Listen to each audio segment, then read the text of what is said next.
নমস্কার, আপনারা দেখছেন আমুদরিয়া নিউজ, সঙ্গে আমি সৌমদীপ। এবার 1 মিনিটের বাছাই খবর। আজমি কেয়ারসের উদ্যোগে শনিবার শিলিগুড়ির হাসমি চকের বড় মসজিদে প্রায় দিনভর রক্তদান শিবির হলো। নারী পুরুষ নির্বিশেষে রক্তদান করেন অনেকে।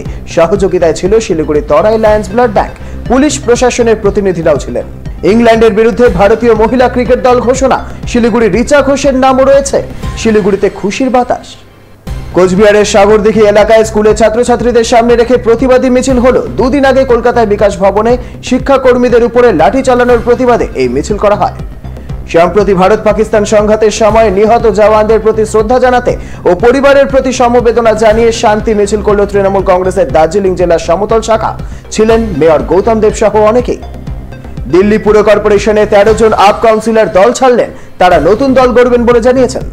পাকিস্তান গোয়েন্দা সংস্থার হয়ে কাজ করার অভিযোগে হরিয়ানার এক ইউটিউবার, মহিলা ব্লগার সহ 6 জনকে গ্রেফতার করা হয়েছে। এখন এ পর্যন্তই। পরবর্তী খবরের আপডেট পেতে নজর রাখুন আমুদরিয়া নিউজে। সঙ্গে থাকুন।